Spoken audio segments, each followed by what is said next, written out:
resting in this stillness, knowing that this place of peace is ever present, always available.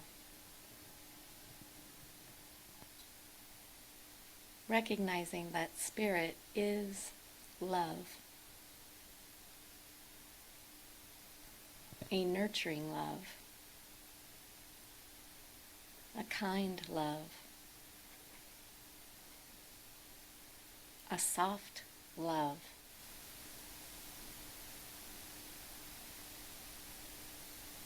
And realizing that because we are one with this presence, that we also inherently, divinely are fully capable, fully equipped to express this love, to express it to ourselves, to express it to others, to receive it.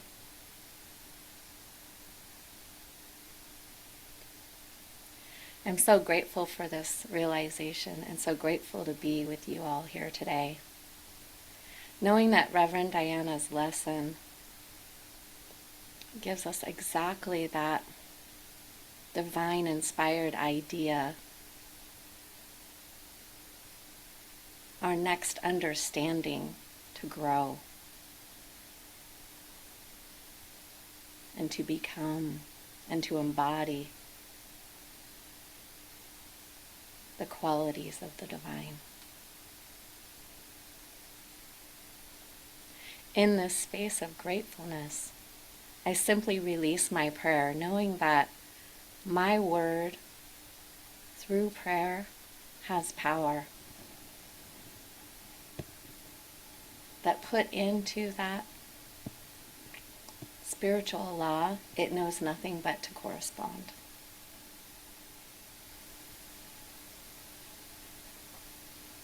So knowing it's already so, I simply release.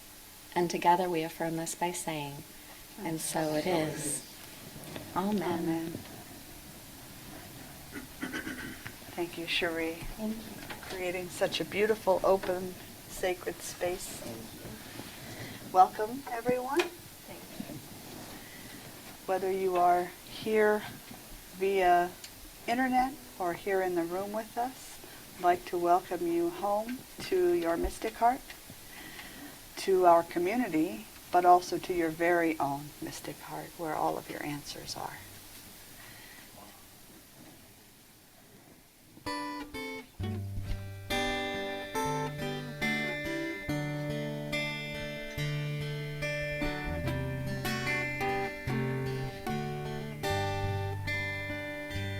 Welcome home to your mystic heart. Lay aside whatever came before. Let your own intuition start to guide you to heaven's door. Welcome home to your mystic heart. Lay aside whatever came before. Let your own intuition start to guide you to heaven's door. Welcome home to your mystic heart. Lay aside whatever came before. Let your own intuition start to guide you to heaven's door. Welcome home to your mystic heart. Lay aside whatever came before. Let your own intuition start to guide you to heaven's door.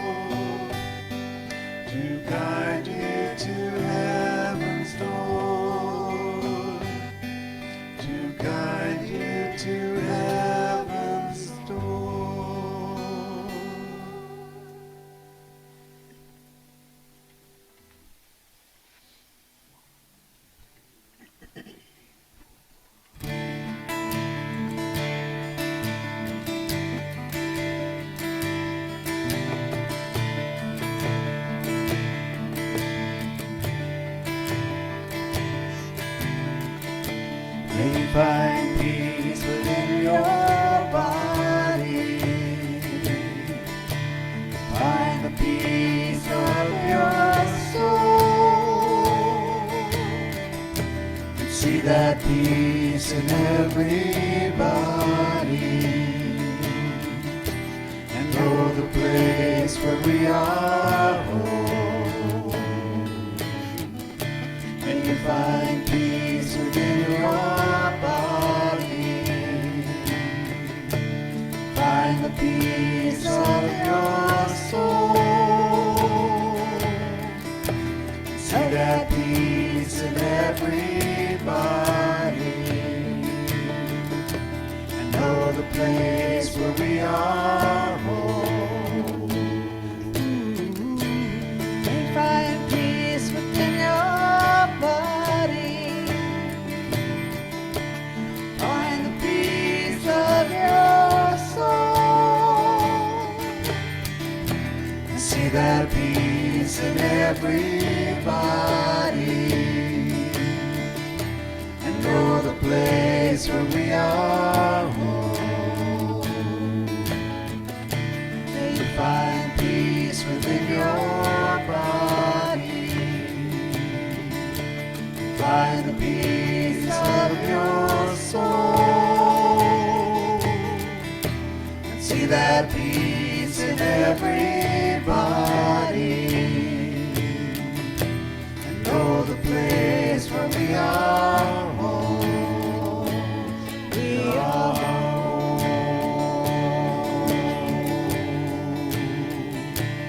We are home.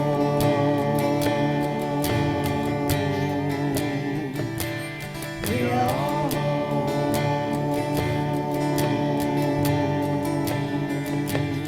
We are home.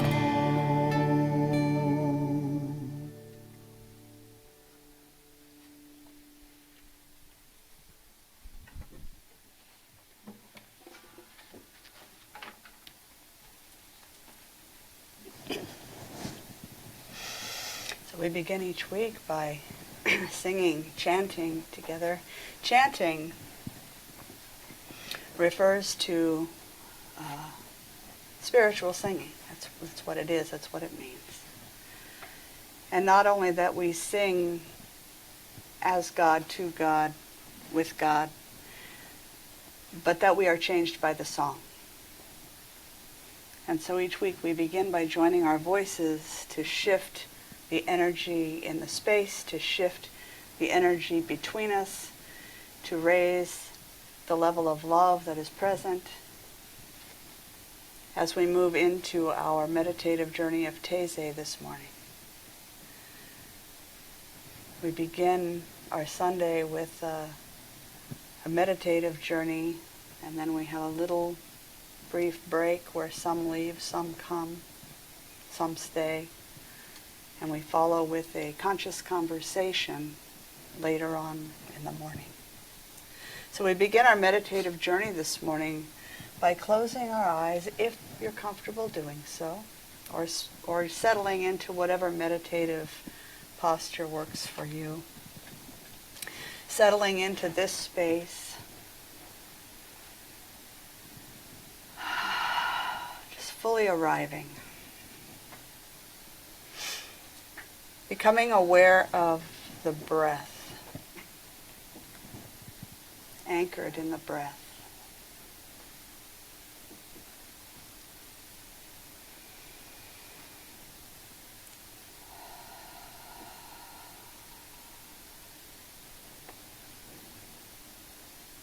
Deeply rooted in the present moment. The past is behind us, it's done. The future has not yet arrived. So fully present, we enter into ritual together. We form and hold a powerful vision. Together we envision a web of consciousness that surrounds and infuses the entire planet. We see and feel ourselves to be a point of radiant light in that web.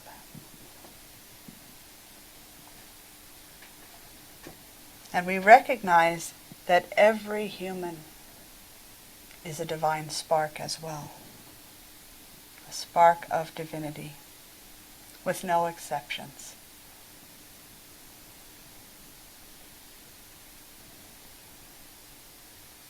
Now we expand our vision to include every creature, every plant and grain of sand, the soil, the water,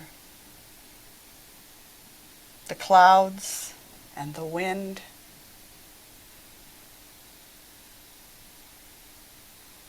the heavenly bodies, all aglow with the light of Spirit.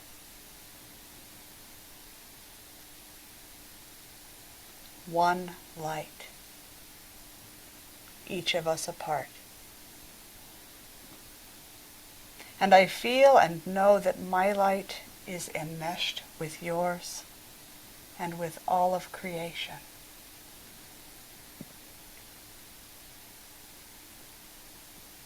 Feeling our interconnectedness, we acknowledge our role as caretakers in sacred service to one another,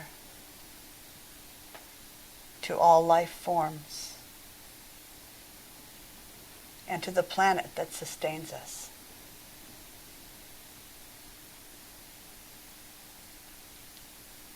Grounded in our oneness, we center our awareness in this month's theme, honoring the sacred, and on the object of our contemplation this morning, honoring the Sacred Mother. We return today to the world of the great Catholic mystics. Saint Therese of Lisieux, Julian of Norwich, Hildegard of Bingen, Francis of Assisi. It is written that they shed their shoes, followed bear tracks, declared the moon a sister, spoke with sparrows, ground forest nettles into healing salves, bowed before trees, baked bread in clay ovens, and called it all holy. Honoring the Sacred Mother was woven into their very lives. They knew that all of life was holy, and they treated it as such. They were truly Catholic in their religious practice. Catholic meaning universal, all-embracing, sensing the wholeness in everything. They understood the power of sacrament, that things are made sacred by the attention we give them.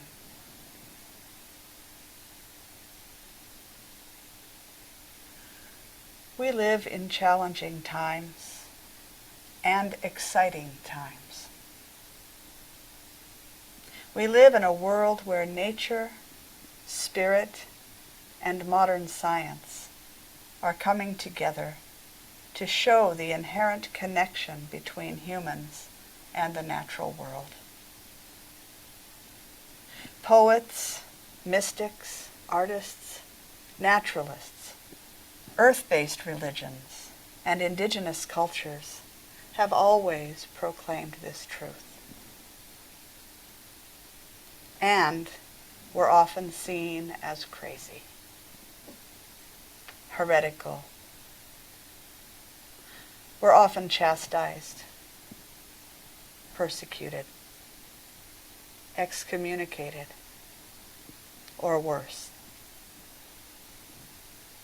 We are privileged to live in a time when we are free to honor the Sacred Mother without fear of retribution.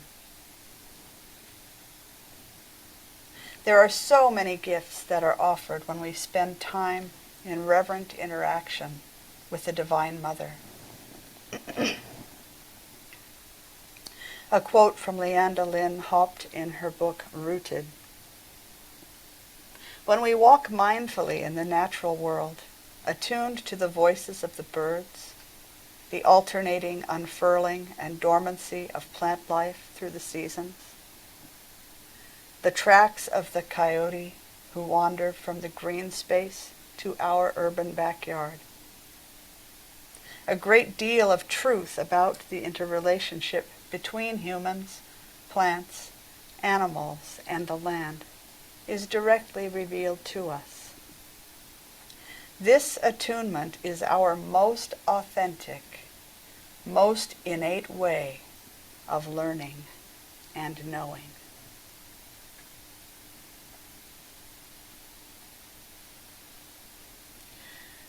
We have been taught, and it is deeply entrenched in the race mind, that there is some kind of separation between God and creation, between humanity and the natural world, as though we are not part of the natural world. But in our heart of hearts, we know this is not true. Depending on the spiritual tradition we were raised in, we sometimes hesitate to use the name God in prayer because it creates an image of a powerful, fickle, and sometimes wrathful being up there, separate from us. Here, in this place, the word God invokes the graced, unnameable source of life, the sacredness that cradles and infuses all of creation, on earth and beyond. When we pray to such a one, we are lifting our hearts, our minds, and our bodies in conversation or contemplation or remembrance or supplication or gratitude to the whole. But we offer our prayer to the whole from within the whole. This requires no dogma, only willingness, openness, surrender. Hildegard of Bingen counseled, "To be alive is to give praise." As we move through our days, are we aware that our attention is a prayer? Our thoughts, words, and actions serve as vehicles of praise. What are we lifting up? Where is our worship directed? We tend to draw lines between the holy and the profane, the sacred and the worldly. How often do we stop, breathe, and remember that everything is holy now?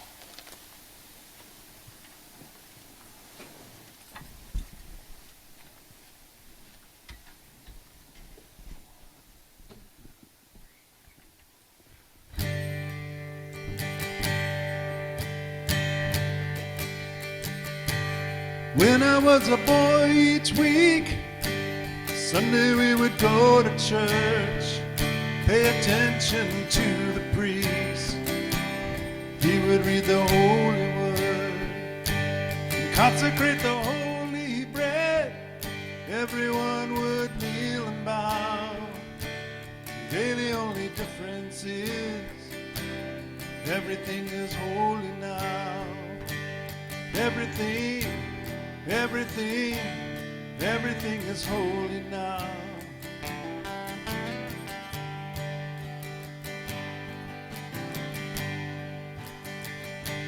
When I was in Sunday school, we would learn about the time Moses split the sea in two, and Jesus made the water wine. I remember feeling sad, miracles don't happen still. Now I can't keep track, 'cause everything's a miracle. Everything, everything, everything's a miracle.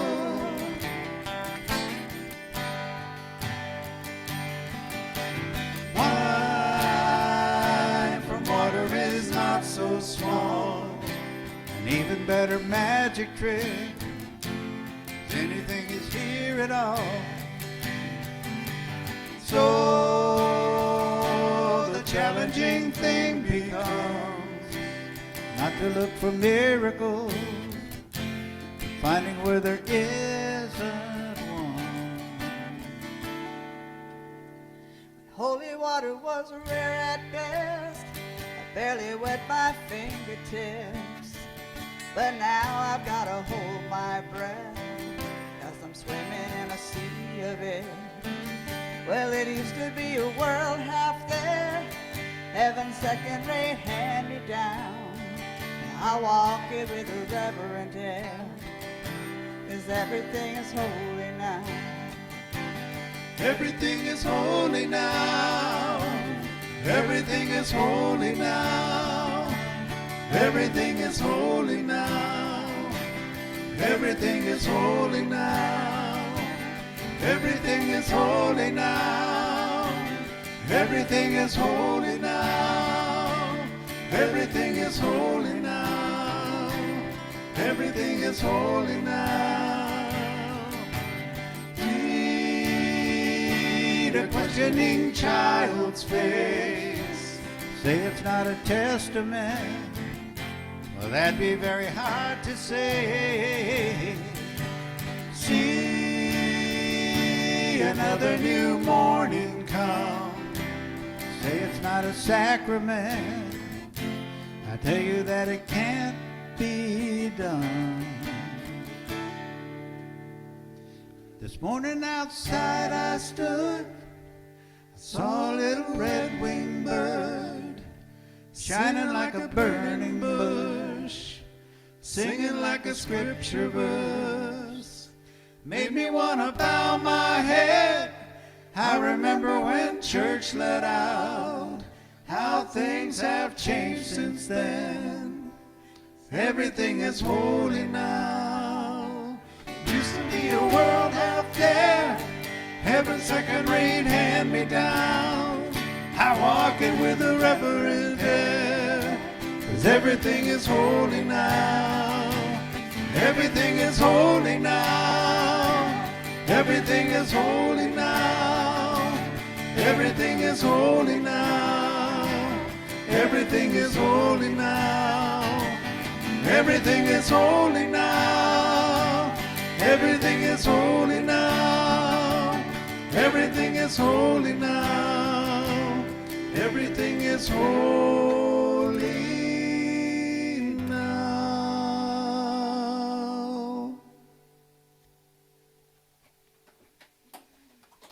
Yay!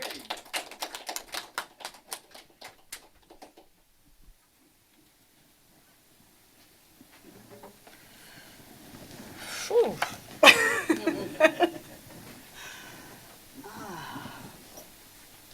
We are rooted in spirit.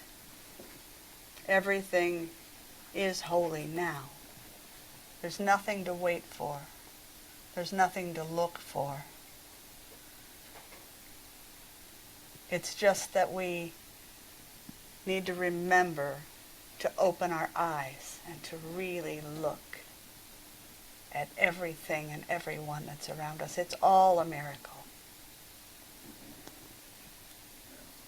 So we're rooted in spirit, but we're also rooted in the earth.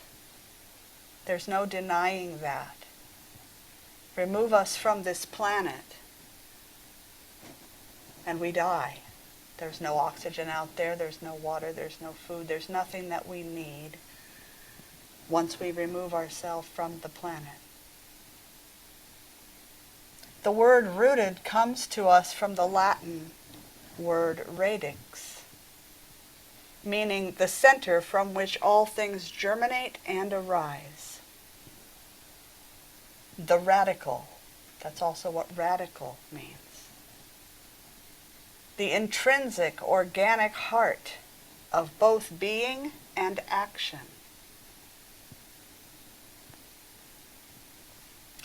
Rooted lives are radically and consciously intertwined with spirit. They are also aware of and attending to the vitality of the planet. We are deeply affected by every aspect of our earthen community. And our thoughts, words, and actions affect the whole in return. So it's a reciprocal experience. Our science tells us that this is so. And deep inside, we already know that this is so. It is an awareness that makes us tingle with its responsibility, its beauty, and its poetry. It makes our lives our most foundational form of activism. It means everything we do matters, and matters wondrously.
We were all born into a story, a mythology rich in metaphor and symbolism.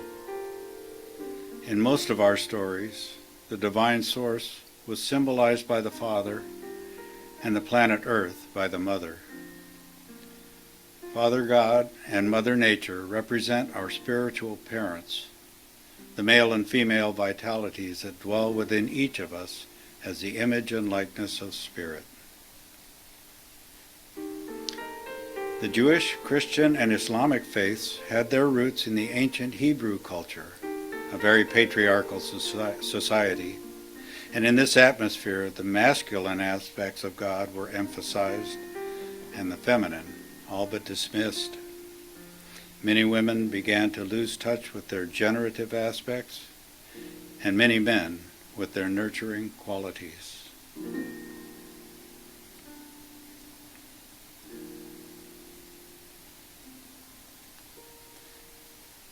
Genesis 1:27 tells us, "So God created humankind in their own image. In the image of God created they them. Male and female created they them." The divine spirit comprises all qualities of all genders. Both the seed and the soil that receives it are divine. Mother Earth receives the seed and nurtures it to fruition.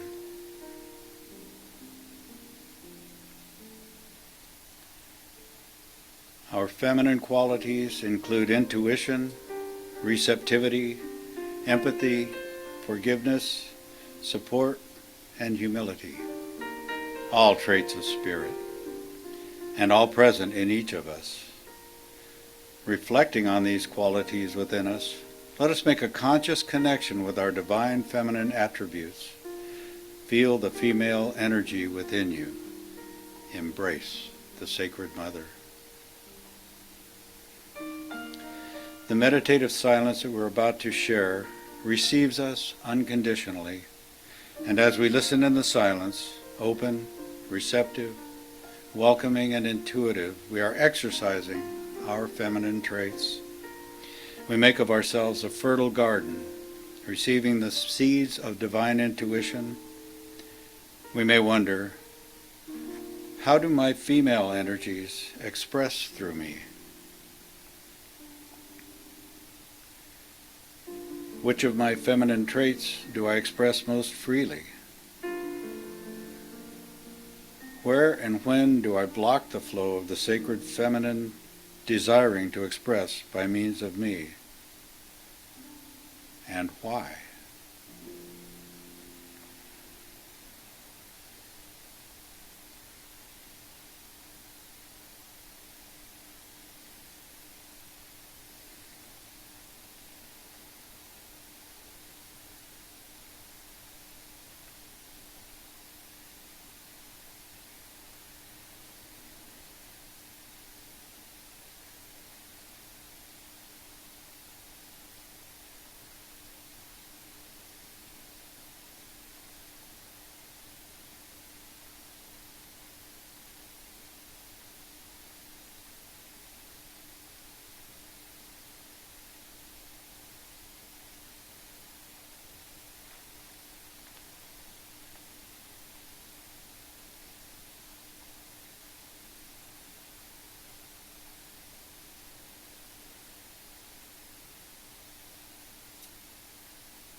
Responding to the gentle reminder of the music, bringing our attention back to this time and place, we give thanks to the Sacred Mother, grateful for our humble acceptance of divine guidance, for our receptivity to the still small voice of God.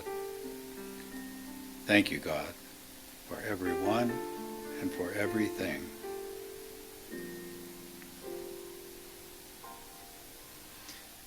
I invite you to know with me now that Spirit is moving powerfully through each of us and through our beloved community. Individually and collectively, we are a powerful spiritual influence on our world. As we evolve in consciousness, the benefits of our growth ripple out, blessing the entire world.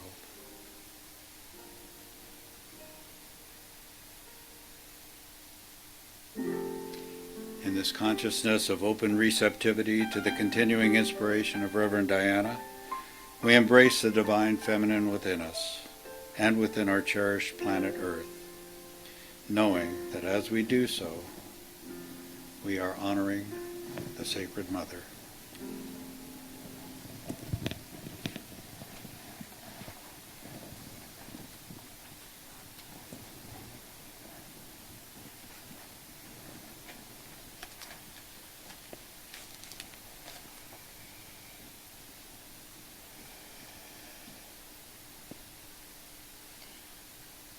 There is a Latin word that comes to us from the Benedictine tradition. The word is ad sum. It means I am present. This word calls us, as it did to the Benedictine monks, to a seemingly paradoxical life. A life in which we are committed to constant evolution of mind and spirit, while remaining rooted in the presence of God and our purpose on this planet. Each of us is a unique expression of God, here on purpose. There are no accidental humans.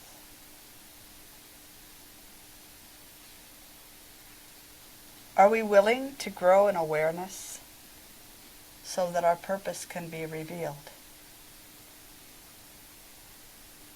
Ad sum. I am present to this growth. And once we know what is ours to do, are we willing to do it? Ad sum. I am present to this work. Our Sacred Mother is calling. Am I listening? Are we listening?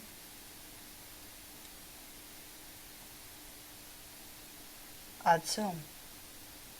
I am present. I hear you, Sacred Mother, and by my life I answer your call. Join me as we close in affirmative prayer this morning. So grateful to know that there is only one life. And I call this one God, Spirit, Creator, Infinite Intelligence, Divine Mother. So grateful to know that Creator is forever expressing and experiencing itself as all of its creation. And so that means that I am a perfect, intentional, and irreplaceable piece of what God is. And so are you. Each one here on the earth with a divine purpose, to know and express my highest self, to serve God by serving others. And so, in deep gratitude for this life, we honor and care for the Sacred Mother which sustains us. I know that every little thing that I do with intention to serve and honor that which sustains me, every little thing matters. And so I set about having a deeper mindfulness, a greater attention as I walk through my days. So grateful for the understanding, for the knowing and the acceptance of this truth. I say thank you, Spirit, for all of the blessings of this and every day. I know that prayer and vision is powerful medicine. And so I accept that this word spoken in deep faith has already done its work. That each of us is a more mindful being. Ad sum. A more present being as we leave here today. And so from this place of deep gratitude, I simply release my word, knowing its power, knowing that Spirit acts upon it directly, immediately, infallibly, as I let it go, and we affirm together, and so it is. Amen. Whew. It's one of my favorite topics to speak on. So it's time for us to close the Taizé meditation portion of our morning. As we do, we offer the opportunity for you to share of your financial goods, should you choose to, in support of the work that we're doing in the world. We are doing good work in this community. We have a food ministry that serves the mission. We are putting together our 12 days of kindness for the holiday season. That's why we have socks. If you're wondering why we have socks on our altar. 12 days of kindness is a time where we put together care packages that we, during the month of December, go out to the places where homeless folks gather, and we distribute Christmas presents just because. So we do a lot of good work. If you're joining us online, you can find a donate button or our mailing address on our website, mysticheart.org. And so as we offer this time, we're going to go ahead and invite you to chant, sing along with us. Down in my soul.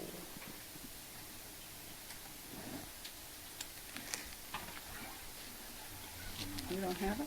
Okay.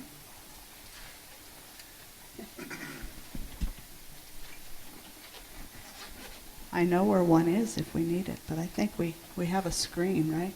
We can. Oh, it's not doing anything. Technology is beautiful. We love it. I feel the music. There it is.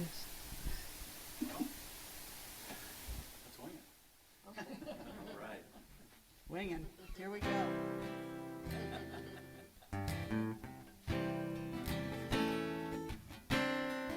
I feel the music down in my soul. I feel the music. I feel the music down in my soul. down in my soul. I feel the music. I feel the music down in my soul. down in my soul. I feel music. I feel the music Down in my soul. down in my soul.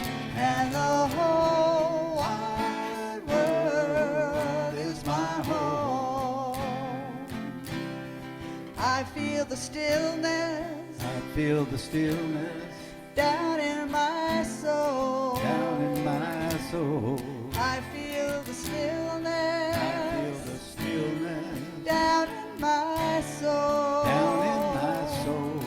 I feel the stillness I feel the stillness down in my soul. down in my soul.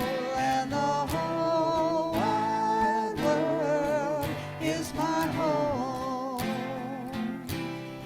I feel the power I feel the power down in my soul. down in my soul. I feel the power I feel the power down in my soul. down in my soul. I feel the power I feel the power down in my soul. down in my soul. And the whole Wide world is my home.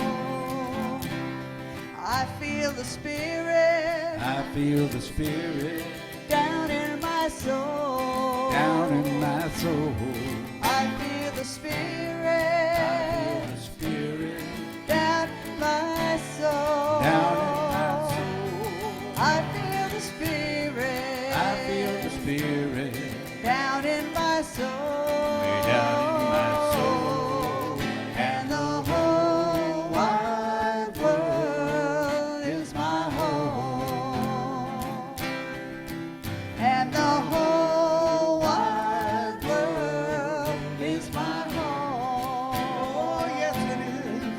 And the whole wide world is my home. That wasn't a bad wing it, I'd say. A wing and a prayer. A wing and a prayer. There we go. So we just take a moment to say thank you for all of the gifts that are offered today. We say thank you for the gifts of financial support that help us to sustain and to grow and to thrive, but also the talent and the skills and the treasure and the love and the support, everything that you offer from who you are. We are so grateful and we receive it most graciously. And so thank you, Spirit. Thank you to all. And so it is. So it is. Okay. Well, welcome to coffee out front if you'd like to stay, come back. There are restrooms at the back there. We have the suite next door also where our kids meet. And all the coffee and food money today is going to Farmer's Footprint still. We purchased 1 acre to be regenerated last month. Sponsored. So we're working, sponsored. No, yeah, we didn't purchase the land. We sponsored an acre. So we're working on our 2nd acre right now, within 1 year to be regenerated to grow organic food. So, soul's blessings quickly.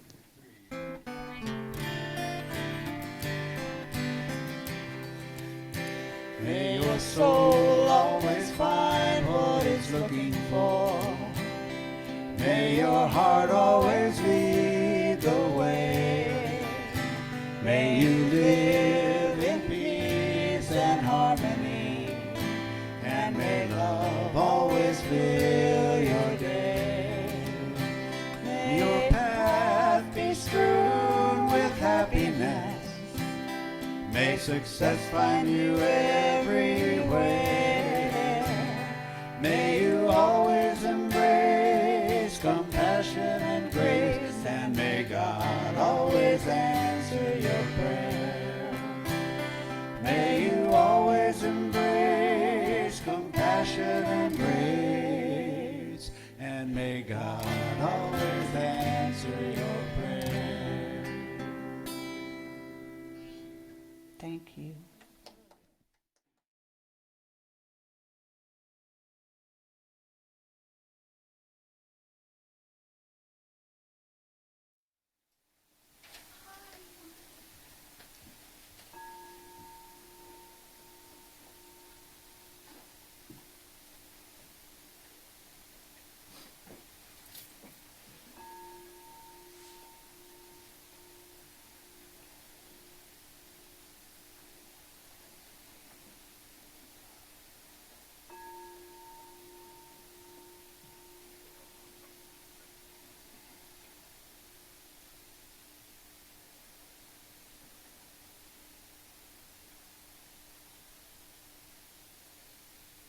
As people roll in and roll out, knowing that we continue our roll, our momentum, going even deeper into that love, into that joy, into that community.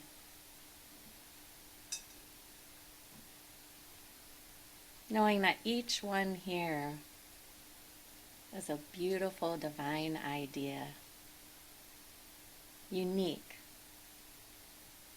a unique individuation of that one source.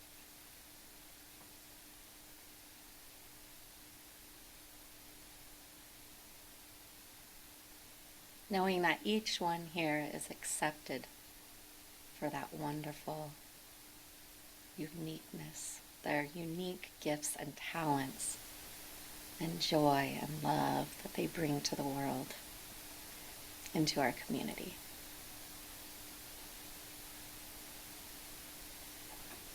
Honoring each one here, I simply say thank you for being here. Knowing that each one of us hears exactly what we need for that next step, that next growth in our lives. I simply release my word into a powerful law that knows nothing but to reciprocate what we put in. And we affirm this prayer by saying, and so it is.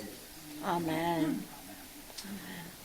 Oh, thank you again, Cherie, for creating a joyful and open space for us to begin our conscious conversations this morning. Welcome. I missed you too this week.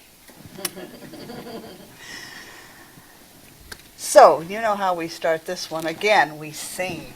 So feel free this time to get up, dance, move, whatever you want to do, or just sit in your seat, dance, move, whatever works.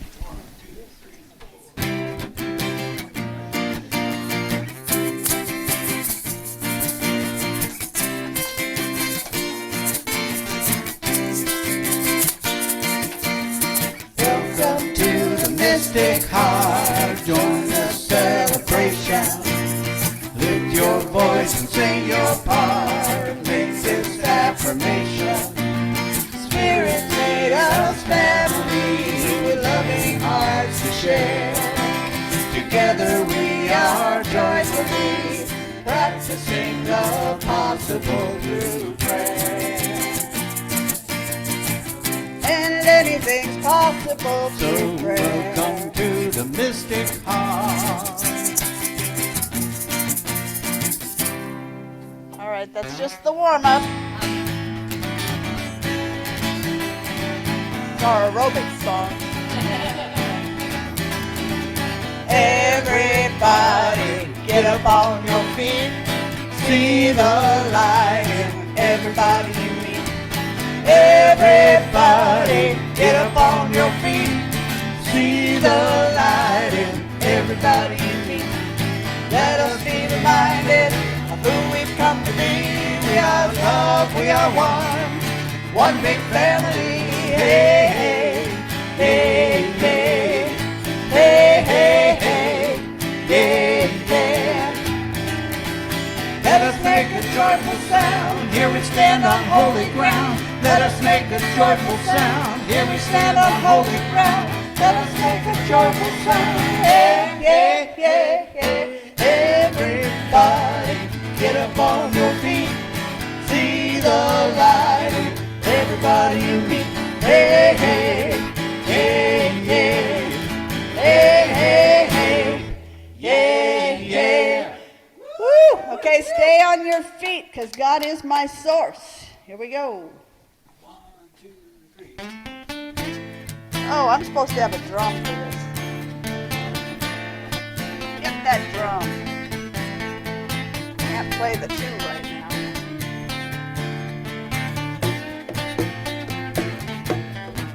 God is my source. God is my power. God gives me everything I need. So I give thanks for all my blessings. God gives me everything I need. God is my source. God is my power. God gives me everything I need. So I give thanks for all my blessings. God gives me everything I need. Love is my source. Love is my power. Love gives me everything I need. So I give thanks for all my blessings. Love gives me everything I need. Peace is is my source. Peace is my power. Peace gives me everything I need. So I give thanks for all my blessings. Peace gives me everything I need. Joy. Joy is my source. Joy is my power. Joy gives me everything I need. So I give thanks for all my blessings. Joy gives me everything I need. God is my source. God is my power. God gives me everything I need. So I give thanks for all my blessings. God gives me everything Oh, give it up for God one more time. God is my source. God is my power. God gives me everything I need. So I give thanks for all my blessings. God gives me everything I need. God gives me everything I need. God gives me everything I need. Ooh, if you want, all right. If you want to stay standing, if you want to sit, it's up to you. But we're going to take a moment to feel the presence of God in our body. I'm going to put this microphone down and use this one instead. The life energy moving through, the love energy moving through, filling me up. Filling me up. Now coming alive in your hands and your arms. Feeling that energy coming up through your feet and your legs. Coming in from all directions. Coming together to fill your torso, your chest, your heart. As we embody our divine connection, join me in sacred ritual. Feel the power of creation moving through you as together we hold a vision of a love-soaked world where peace, joy, abundance, generosity, justice, freedom are the living principles that guide every life. Where all humans practice loving kindness and compassion and care for our planet as the sacred home that she is. We are creating a world where all needs are met, where all beings have plenty of nourishing food, the safety of a warm and comfortable home, medical care, education, healthy relationships, right livelihood, and creative contribution. And a deep sense of belonging with one another and on this planet. A world in which all beings are valued for their inherent goodness and light. Where the peace we cultivate within shows up as a world free of hatred or violence. We are creating a world that knows no greed, where there is absolute abundance in simply having enough. Where every being deserves and receives all that is needed for a full, rich, and contented life. In this new world of our creation, every member of the human family serves as a conscious vessel through which God's blessings flow. Like the prophet Nehemiah, we are doing a good work, and we cannot come down. We will not lower our vision, knowing with our whole hearts that such a world is not only possible, but inevitable. We take the necessary steps towards its creation. We call it forth from the realm of infinite possibility, knowing that it is taking form right here and right now, as we hold and sense and speak our powerful vision. We align our actions to support and nurture its graceful unfolding. We give thanks, we let it be, and so it is. Amen. Bask in that energy for a moment. Our prayer and our visioning creates a shift, a definite shift in the room. Now that we're all charged up, are you ready to have a conscious conversation? So, Chris, there are a couple books that I had up here earlier that I'm going to need, but they're not here right now. Could you do a... Oh, yeah. Oh, thank you. Yeah. So I'm gonna... Yeah, those are the ones. Those would be the ones I need. Thank you so much.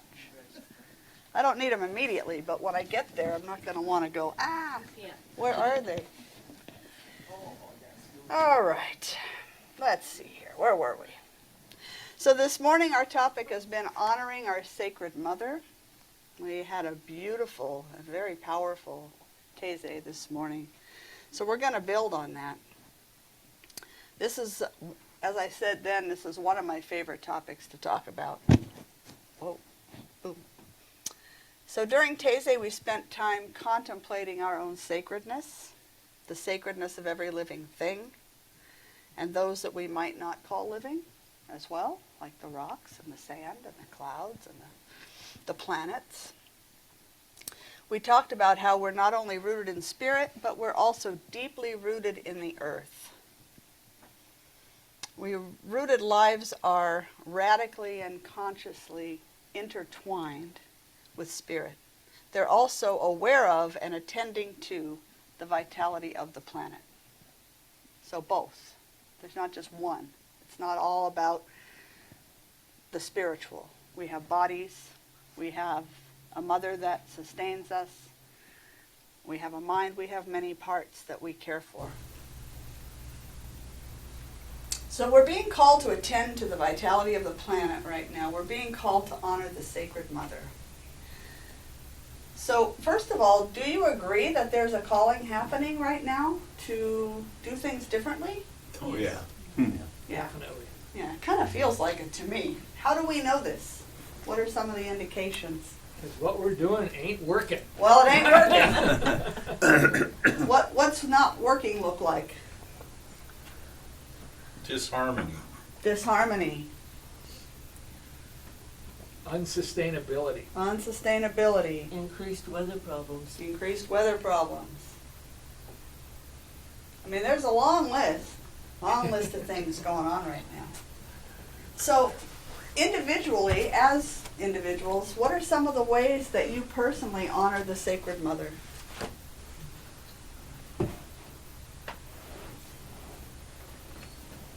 Anybody? Recycling. Okay, recycling. I always go Planting back to, gardens. Planting gardens. I go back to my Boy Scout training. Leave when you go camping. Leave the place cleaner than you found it. Okay, leave it cleaner than you found it. Regenerative farming. All right, regenerative farming. Taking part in that in our own little way. It all adds up. What else? Anything else? Driving less. Driving less. Walking more. Walking more. Yeah, unless you're going to just sit there. That's pretty much the deal. Well, you could always bicycle. You could bicycle, yes. Oh, yeah. Skateboard. Yeah. So how does it serve you? How does it serve you to have some ways? I'm sure there are many other ways that are left unspoken in the room, because I know you all a bit. But whatever those ways are that you participate in, how does that serve you, and how does it serve the whole? Trying to leave the planet a better place than when we got it. Okay, so it serves the whole by trying to leave the whole in better shape than when we arrived. Yeah. I always think of those Whiskey Town Environmental Camp T-shirts that say What are we We leaving don't our own the children? planet, we're borrowing it from our children. Yeah. Okay, yeah, we're borrowing it from our children, and what are we leaving our children? Yeah. Put on Earth. You're reconnecting to the divine feminine within yourself. Right, you're reconnecting to that divine feminine energy within yourself.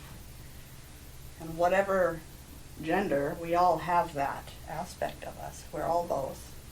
And all. Yeah. Be the change you wish to see in the world. Being the change you wish to see in the world. That's a big order, a tall order, right? Be the change. That means attending to what we're doing in every moment, which is kind of a tall order. What are some ways that we could show greater respect for the many blessings that she offers us?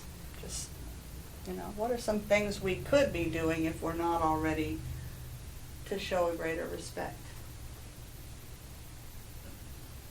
No peeing in the streams? No peeing in the streams. The pools either. Or pools. Leave it to David. Also waste, there's so much waste that goes on, especially Yeah. food waste, which Yeah. comes directly out of the earth. Right. And, so to recycle, reuse it, compost it, whatever, just so much just gets thrown away, and they Yeah. fill up canyon after canyon in landfills. Yeah. So as a society, we could redirect the 40% of food that we grow that gets thrown out. I mean, that's pure waste. And clothing too. And clothing. Yes, Yeah. the landfill is filled with Yeah. clothing. People just throw their clothing away instead of even donating it Recycle. or Right. Yeah. consigning it or something. Sharing, giving it to Yeah. someone. Ellie came in a shirt today. She goes, "Guess who gave me this? Reverend Diana." It was blue and it looked like her. So yeah, sharing what we have with others, recycling, reusing. Yeah, that's all good stuff. Boycotting plastics. Yes. Boycotting plastics. Yeah. It took me a while to shop yesterday at Orchard Nutrition because I went in with all my little paper sandwich bags to get all my bulk items because all they have is plastic. This is Orchard Nutrition, Mm-hmm. Yeah. and all they have is plastic. Mm-hmm. So I came up with all these little paper bags, and they're like, "Where did you get these?" I said, "I brought them." because steer clear of the plastics. We can do this stuff. Yes. Begin to change our attitudes about how we have to show it looks better for us if we buy all new. Ah, I've yeah. followed some of the statistics on how much water it takes to make a pair of jeans. right. It'd be better to go buy a pair of used Yeah. or something. Yeah. So, We don't want to wear used clothing, though. We want new I think clothing. that's, maybe I'm saying maybe to help recycling clothing also become Mhm. the thing instead of new clothing being a status symbol or something. Yeah. And also packaging that comes, because Mm. a lot of Right. times you want to buy something. I Yeah. like to go to a store, Mhm. see it and feel it, and I can't get most of the things that I Right. want to buy at a store. Right. So I have to order it. So And then all I that have packaging comes and with the order. sometimes you can get sometimes you can get 3 or Right. 4 things in the same thing, but other times Yeah. I have had so much cardboard Right. boxes in my house lately. Yeah. So And so, I if use we're them. going to do that, there are things we can do with those. Yeah. It's just being more mindful of what we're doing. And sometimes it takes a willingness to not have what we want right now, when we want it, just because we're used to having it. She's going, "No, I want it when I want it, right now." Kindergarten lesson number 1. Yeah. Right. Yeah.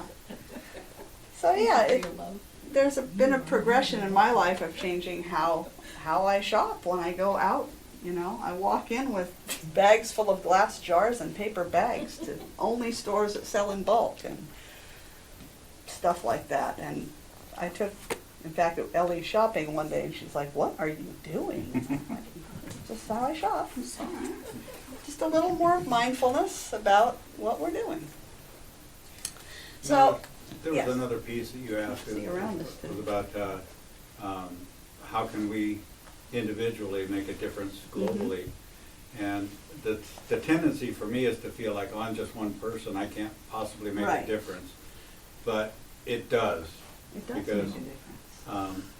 if we wait for the corporations or the government to do it, it's not going to happen. It has to be individuals doing as much as they can. Change has always come, not just in our country, but it's always come from the ground up. That's where change happens. So it is up to us. It is. So I thought I would share some readings this morning. There are a couple books that Michael Bordeaux's book club did this past year. They actually had the largest audience of any book club that we've had so far. One of them was called Rooted, Life at the Crossroads of Science, Nature, and Spirit. If you haven't read this book, it's excellent. At least I thought it was excellent. So there were a couple quotes in here that I thought I would use as a springboard for our discussion. Last week I threw out some shorter quotes. This week they're a little bit longer. So I'm going to invite you to just listen to the paragraph, and then I'm just going to open it up for discussion around whatever comes up. I have no guide here whatsoever as to where this is going. I just put read page 40, pink tab. That's it. So the rest of it, we're going to make it up together, okay? Here we go. The 13th century Italian saint, Francis of Assisi, is the patron of ecology, beloved far beyond the Christian faith. Francis sings praise to the divine in his words, "Through our sister, Mother Earth, who sustains and governs us." Note that Francis does not speak of an earth that is a gift to humans from a creator God, nor a garden of resources over which we have dominion, nor even a landscape that we are called to steward benevolently. It is the earth, a mother, our sister, who governs us.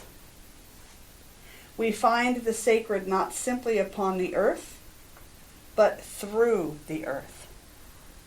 Francis was known for calling all things sister and brother, not just the monks and sisters of the monasteries that he co-founded with Clare of Assisi, but everything, the sun, the moon, famously, but also crickets, grasses, mice, trout, ravens, wolves.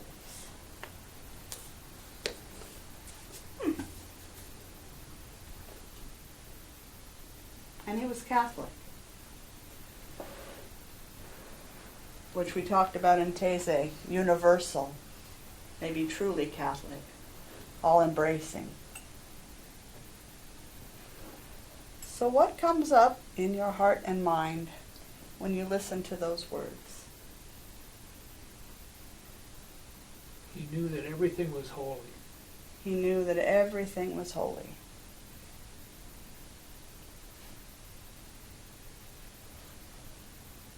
A reminder that that also includes people I would prefer not to have in my prayers. Oh, that includes people I would prefer not to have in my prayers. That's an important thing to remember. It also includes animals that we might be afraid of. It includes mosquitoes, you know, I mean, it's all, Right. all of, what he's saying is all of creation not the is our mosquito. siblings. All of creation are our siblings. Yes, the mosquitoes. They all serve a purpose. That doesn't mean we can't send them on to their great beyond. Because life cannot be extinguished, right? That's right. Hasten their journey a little. As an organic gardener, that is a practice that I have. On to your next highest and best. Okay. I'll crack open the weird egg. Okay. I think human beings as a species, sometimes we forget, we think that we have this, dominion over the earth and we gotta conquer and do all these things, but we forget that this is a back and forth relationship. Mm-hmm. And for me, I'm into energies and spirits and Mhm. things. How can I care for something that I don't have a relationship with, a back and forth? Good question. So you find me in the forest speaking to the forest, speaking Mhm. to the rocks, speaking to the trees, trying to commune back and forth. Yeah.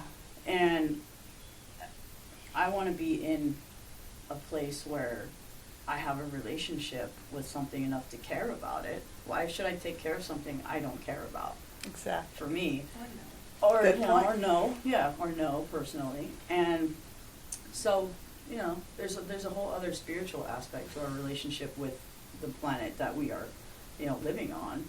Yeah. And I can go to the grocery store and enjoy all the things I can buy and take them for granted and take them home and throw away the trash and do all the things, or I can be a part of the growing and the knowing of those plants and the spirits of those plants and how they feed me and how I in return am supposed to take care of them so they can do what they do for me. And I do weird things like go get water from some other source and do some things and go put it in a different water source just to share energy or whatever. Mm-hmm. And it's not just a physical recycling of cans. I mean, that becomes, I think, going through the motions at some point. And Yes, it and can. eventually you might stop because they say you make time for the things that are important to you and excuses for the things that aren't. And eventually excuses will come in and you'll stop doing Mhm. that. And so I have to keep my heart engaged and my spirit engaged so that I stay engaged with that. Yay! That's called the practice. What she said. Yeah. Yes. Yes. Can I springboard off of that? Yes. You mentioned dominion, and dominion, as it's used in the Bible, gets often confused with domination. Domination, yeah. Yeah. And that's a whole nother thing. Dominion implies that stewardship, Yeah. not just stewardship, but, like the book, like the quote mentioned, but, yeah, we need to take care of it if it's gonna take care of us. Dominion actually implies an interaction, whereas domination, control over. Yeah. I do what you do, but I do it in my garden. I talk to my plants. You save far more spiders than I would. I do. I have webs everywhere right now. I do. She picks them up. She takes them over there. I do. Watch out if you're a grasshopper. But watch out if you're a grasshopper, because they're munching on things right now. Yeah. But You make good chicken feed. But I do. Yes, and we have chickens, and so whatever That's a circle of life right there. That's right. Yeah. So I feed whatever I'm sending on to the chickens to help it become egg. It works. Yeah. I find it interesting that science, what that reading made me think of was how, science is, for me in my journey, has been drawing me to an understanding of like vibrations, and that the spirit and the matter are not qualitatively different. They're quantitatively different. It's all about Right. higher vibrations and lower Right. vibrations. So Yeah. when I walk, when I take off my shoes now, which I got from her, I finished that book last month. Oh, did you? Awesome. But when I take off my shoes and walk in the grass over at the Victor Park, I'm thinking, there's no dominion here. This is we're all together here, Right. and it just feels different, especially with how I've lived the first 60 years of my life. So. Yeah. Yeah. That's awesome. You're going to get to hear more from some of the barefoot quote here. 'Cause we actually had a group of people that really got active into going out and, barefoot walking for a period of time while we did that to see how tough we could get those feet so we could do it. Anything else that wants to, what? No, not you, okay. And those barefoot walking is not only good to connect, but Right. it's very good for the negative ions It that is. your body needs Right, to be healthy. it is. Yeah, which is Yeah. interesting. Yeah, you have, that energy just moves through you from Yeah. the earth. Yeah. Literally grounded. Anything else around that quote? I have another one from the same book before I go to a different book. Green tab. Must be that one. All right. Okay, here we go with the barefoot thing. This is in a section called What We Leave Behind. In the Hebrew book of Exodus, when Moses approaches the burning bush to receive the commandments, the divine voice orders, "Shed your sandals." This is ordinarily translated as take off or remove your sandals, the way we would typically talk about our own shoes. But the original verb is more radical. Shed, cast off, leave behind. This is the verb we use for the great transition of animals, the shedding of fur, the sloughing of an entire snakeskin, the emergence as the same creature made new. And that which is shed, like the antlers of a deer, they are the things that were once an organ of our lives but are no longer of use. Otherness, separateness, elevation, pretense, a certain kind of beauty, a certain kind of belonging, a certainty of comfort.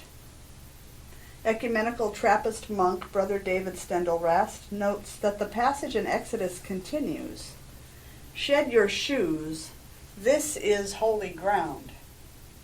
We tend to think this means that Moses is to remove his shoes because the ground is holy, a matter of respect or humility, as one is asked to remove shoes when entering certain mosques or temples. But according to Brother David, the rabbinic scholars he has spoken with insist that it is the other way around. When you take off your shoes, you will notice this is holy ground. Because what prevents you from seeing that it's holy ground is the dead skin you have to shed. It's only our own limited thinking and lack of proper shedding that keeps us from the apprehension we are always standing upon holy ground. I think I marked another little section here. And if I'm very quiet and still and let my feet stand solid upon the earth, I can feel what I have come to call beneathness. For the soil is alive and writhing beyond my sight with roots, mycelia, decomposers, bacteria, protozoa, worms, grubs, beetles, beyond counting, beyond knowing. The living and the dead brushing together to create the quietest symphony of sound and activity. Holy ground.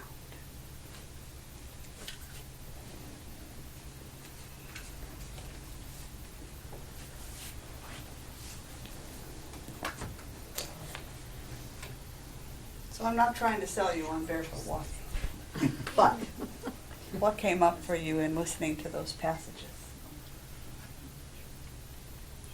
The first thing that came up for me was more of the closer I get to my source and my relationship with God, the more I shed the fear, the more I shed the need for that familiar, comfortable place that I used to be afraid to leave. Uh-huh. And the more I shed all of those things, they don't matter anymore. Because my stability is my relationship with God. And I know everything else is covered. You're on holy ground. Yeah. In other words. Right. Nice. I think she's also talking about separation in there. Mhm. You know, our shoes separate us from the earth, and there are so many things in our lives, some physical and some mental, emotional, that separate us from the earth and from each other and from spirit. Mm-hmm. So it's yet one more thing, one more metaphor for all those things that separate us. Another layer between us and God. Right. Yeah, it felt like the shedding with Moses and the burning bush was Mhm. like an invitation to remember who you truly are, and Yes. to step into that instead of this stepping into meeting the external divine. Yes, thank you. And all those things that are separating us are not from him, but from us. Right. Yes, we make the shoes. We put them on our feet. We do all of the things that separate us from our Creator. It's Last Yes. clothing God made were fig leaves. if you've ever felt a fig leaf, you know that's not true. So, 1 second, David. I saw your hand waving a minute Well, ago. I And was then- just gonna realize that I didn't need to replace my shoes as often as I have been. It just gets me closer to the source. So, There you go. There you go. comfy. Let those souls wear down. You got Let it. the souls wear down. Souls. April. I once actually had a discussion about this, and I picked up something interesting a while Mhm. back, where one of the other traditions was to remove your sandals when you went into some other place, Mm-hmm. out of respect not to drag anything that you picked up along the way Right. into the Yeah. new place. Mm-hmm. And we were talking about this, and one of the things that was said was partly why take off your shoes was to sort of shed anything that you may have picked up or brought with you to this moment and connect to this moment that you are in clean without all that Yeah. crap. So not just the Drop dust in on with your you. shoes, but all of the energetic Yeah, or anything you anything. may have picked up that is not serving you in the moment, take it off Right. and connect here and now. Awesome. Along with all that, I came up with a lot of outlandish ways to defend my shoes. You know what? Nobody's gonna take your shoes away from you. And if you think about it logically, it's not just the shoes. You know, everything is kind of separating us from Yes. from the earth. Why not take off all your clothes but your shoes and lay down? You could do that. Hey! In a spot where no one will arrest you. Yes. So, Yeah, that's true. Very true. I know you don't. June 15th is Naked Hiking Day. Ah, Oh, there you go. in hiking boots. perfect day. I think I'm gonna skip that one. It's not my thing, but have fun. Fanny bag. What other church could you walk into and hear about naked hiking? Hey, I'm sure fanny packs are welcome.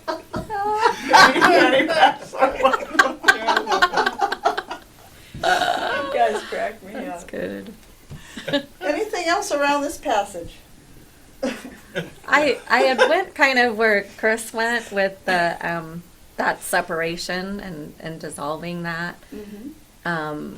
And in addition to, you know, what separates you from Mother Earth and Spirit, is one another. I was just kind of thinking about how, you know, a peasant might not even have shoes, Mm-hmm. or certainly not nicer shoes, where an affluent person might have, you know, something fancy or whatever.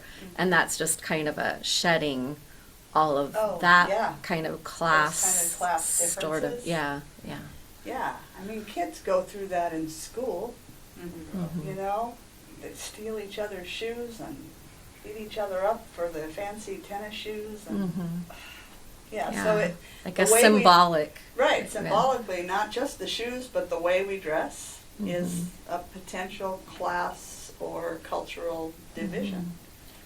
Yeah, I would say it's kind of like a beautiful metaphor for like separation from anything that Yeah. separates us from the sacred, where we create like grocery stores that keep us from like what we would say in modern times, like the horror of killing our food, of Mhm. having the hardship of having to grow our own food, Right. of having houses around us and the state of those houses, whether they're large or small, and that separate us from the people who maybe don't have houses, or the people that are different, and just all of the different social barriers. Like, we shake hands rather than we hug.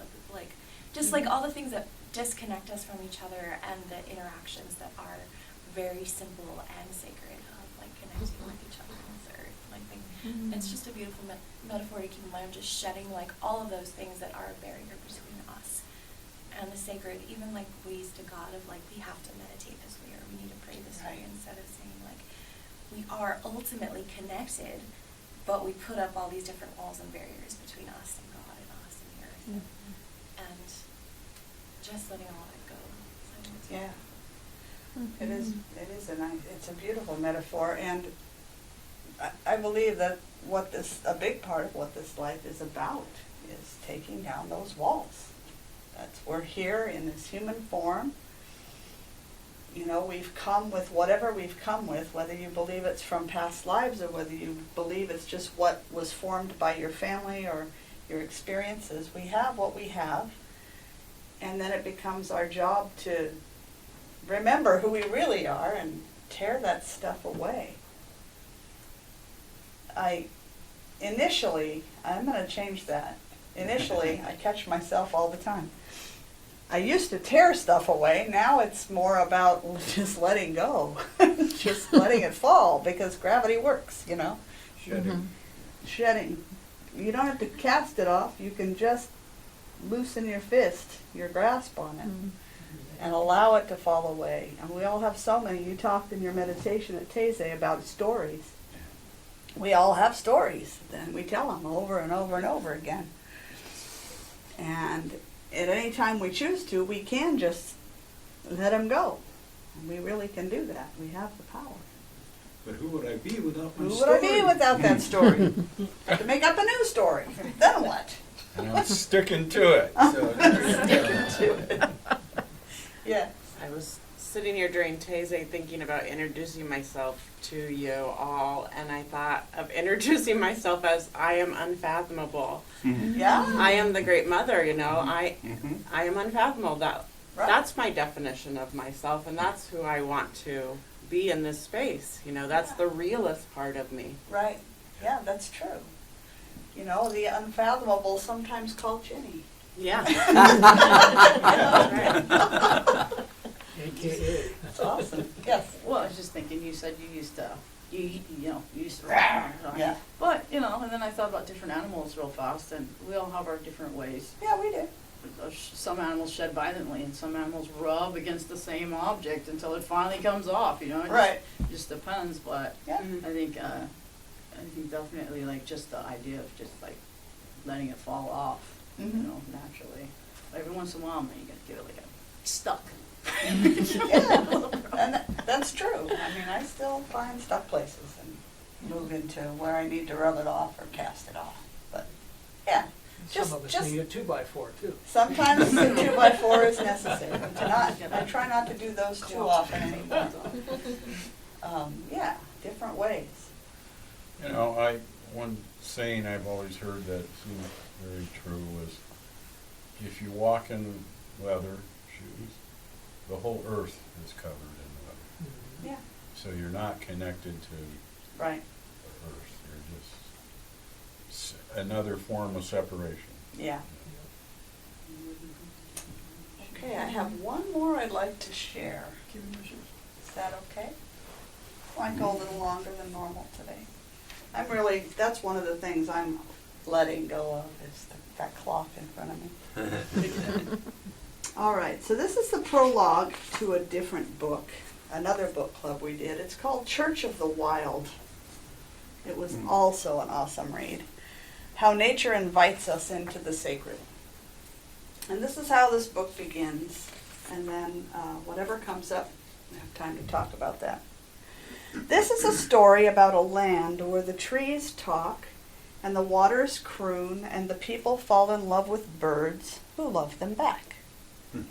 This is a story about an enchanted forest hiding in plain sight, invisible until, somehow, the veil drops. And what was unseen can suddenly be seen.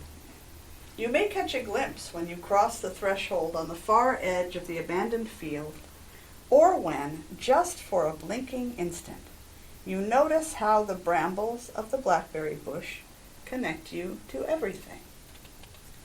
The ancestors knew this, and reminded one another around their fires that they belonged to a great web of life.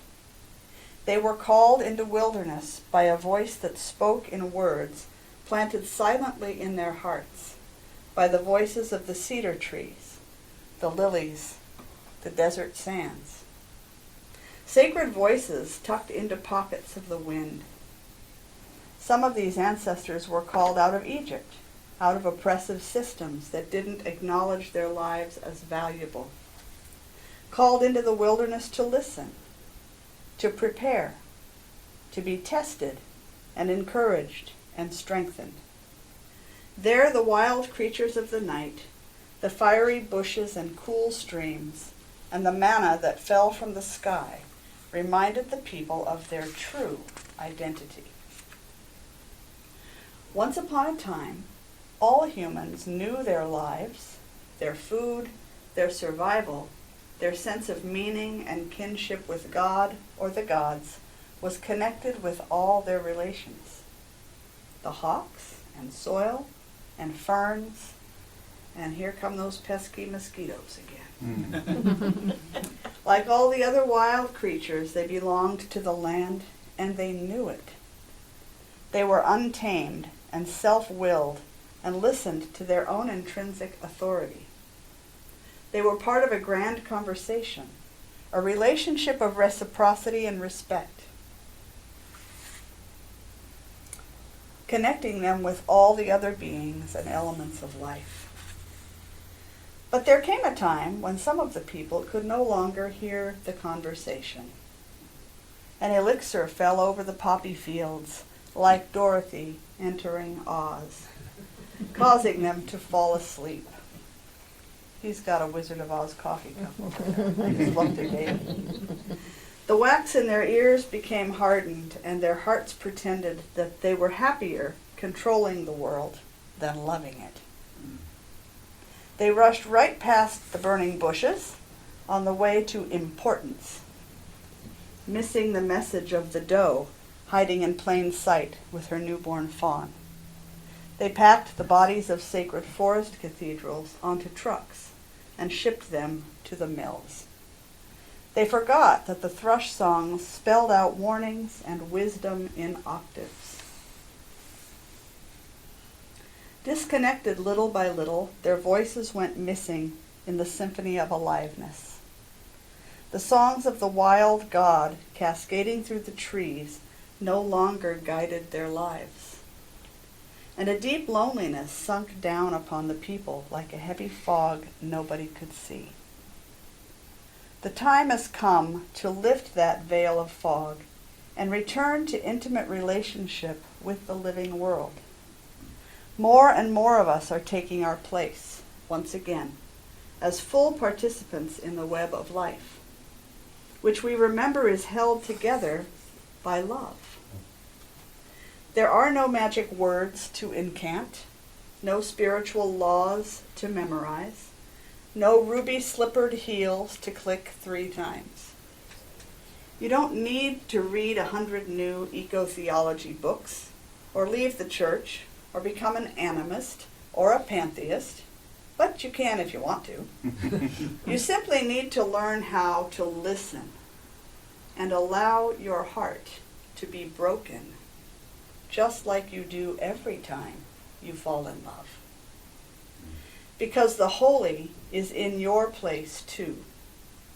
You open the gates into this enchanted land, your home, with hands muddied from the soil outside your house, and a raw, scabby, and unprotected heart. You enter naked and brave.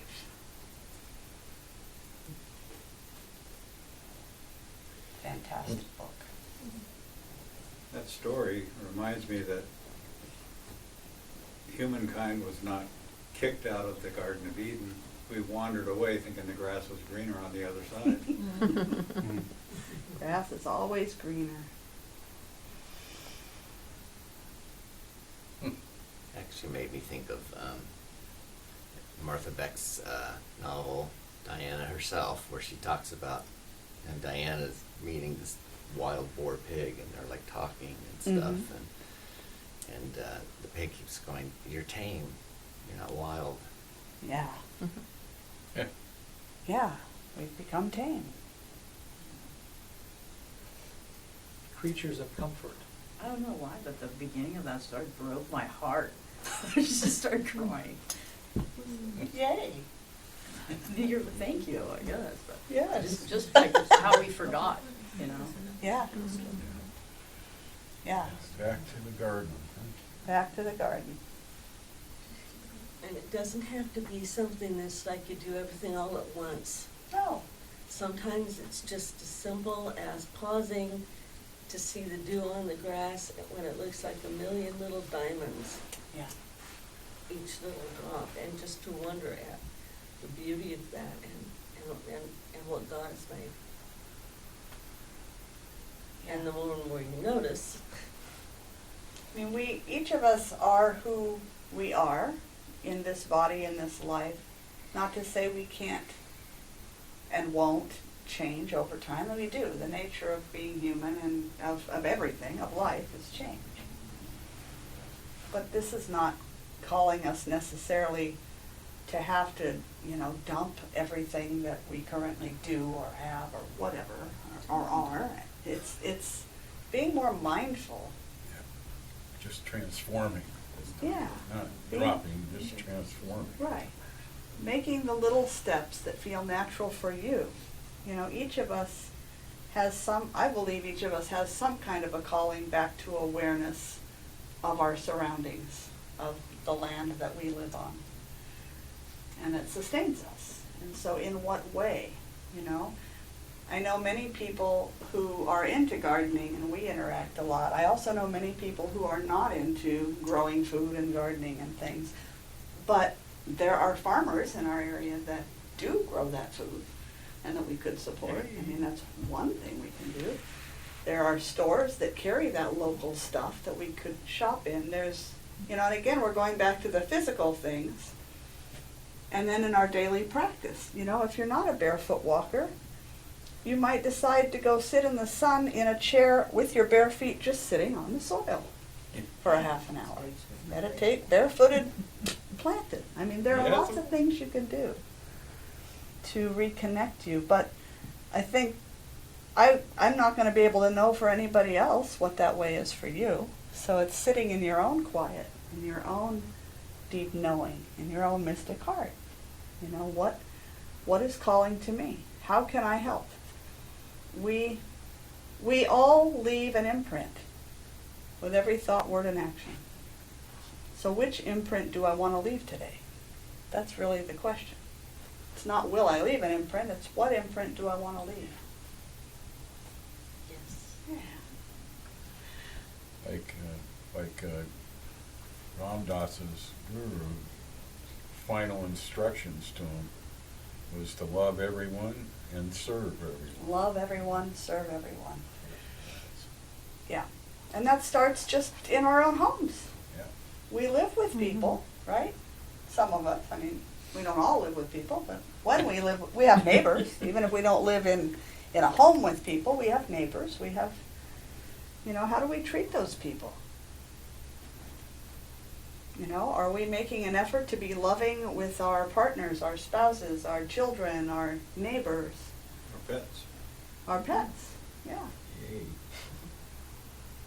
And when we lose it, when that goes away for a moment, in a moment of insanity, are we aware enough to call ourselves back and come back into that loving place? It's just the simple little things that stack up. They add up. And they do leave an imprint.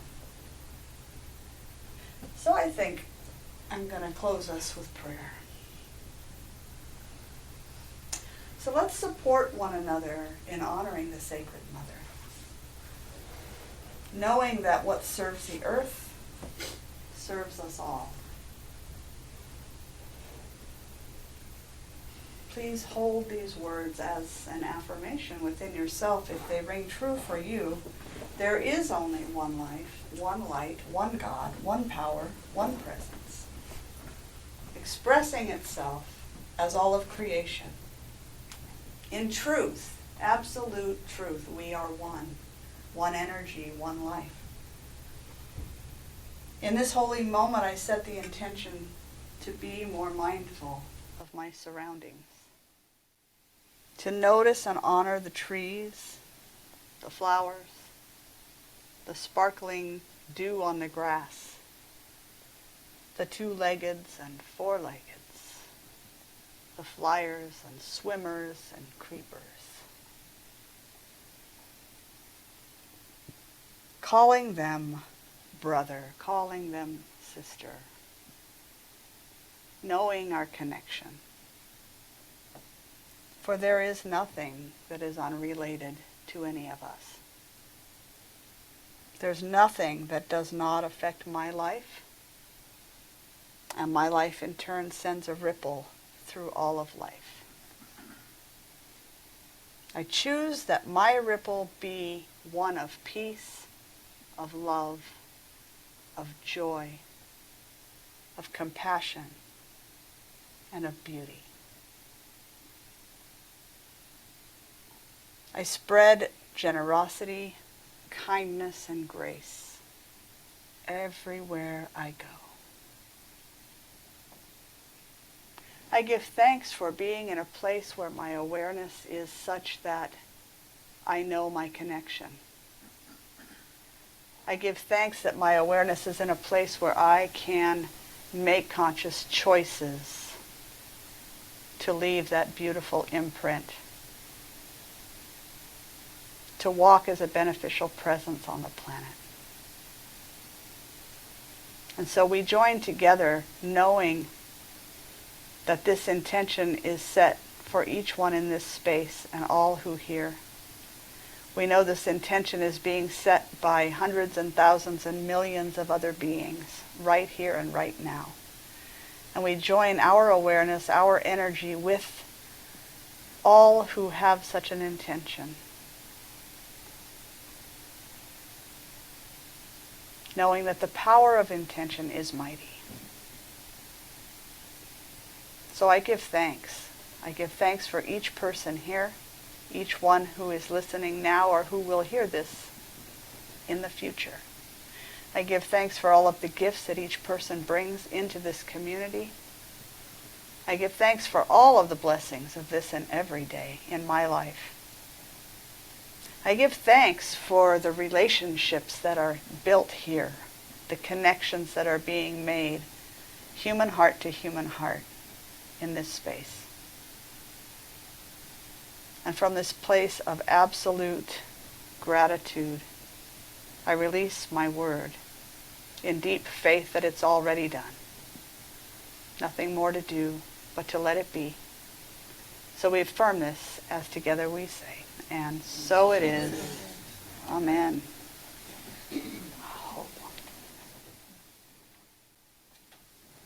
Where am I? Lost in prayer. So each Sunday, we invite you to join in the celebration of the work that we're doing in the world by sharing of your financial good, should you choose to.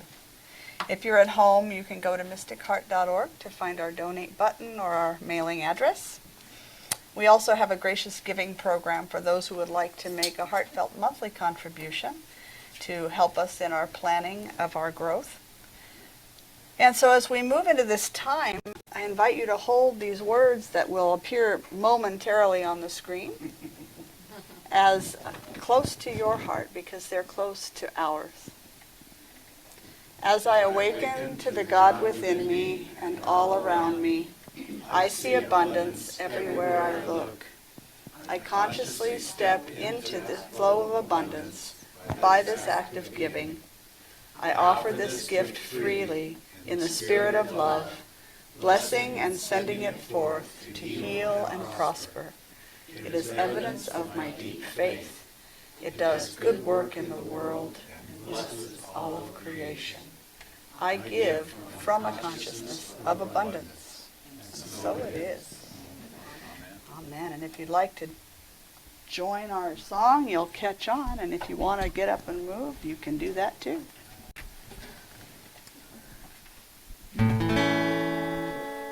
That again. In tune this time.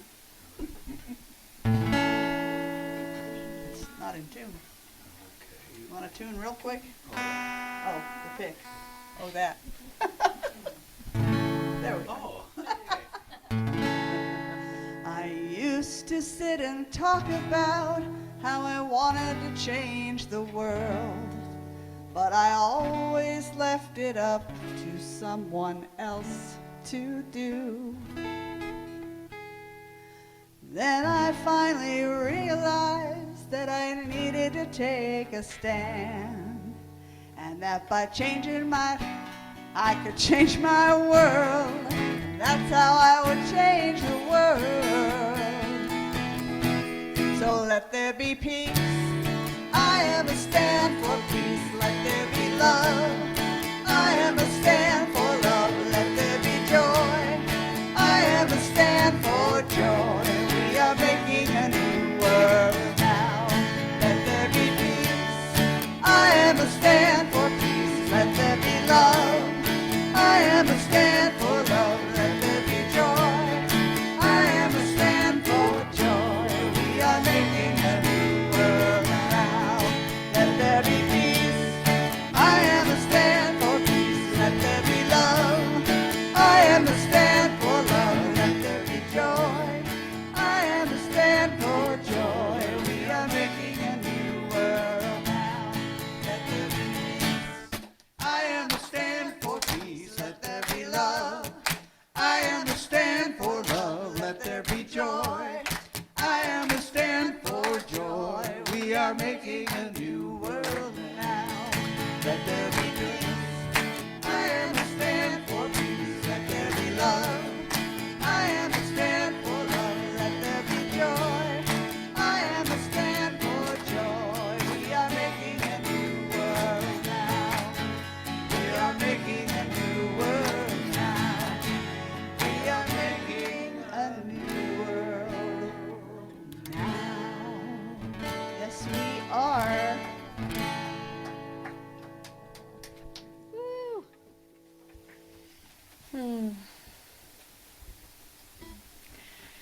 Knowing that as we practice giving, whether it's our treasure, time, or talent, or all the above, knowing that we are practicing a law of circulation, and what comes in goes out into the world and back to us.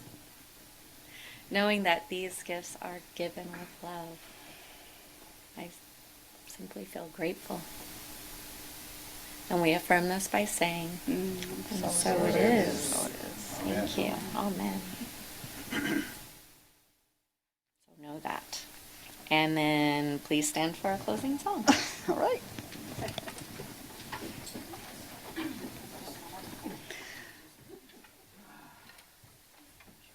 And feel free to join us for lunch next door. Tracy and Sydney and kids, if they're here. Are the kids here? No kids today. I've heard Well, there's then- lots of food in there. Yeah. We have a regular lady, Sandy, in charge of Sunday food, but she's on vacation for 2 weeks, so we all Panama. overcompensated. It's a good thing.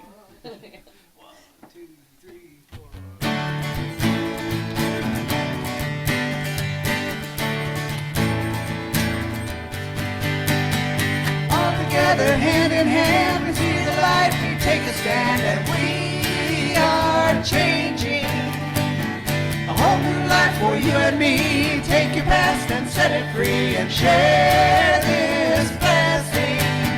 Love be with you, peace enfold you, spirit lift you, breathe it in. Truth come to you, make good flow to you, let joy renew you until we meet again. Love be with you, ooh, love be with you, ooh, love be with you, ooh,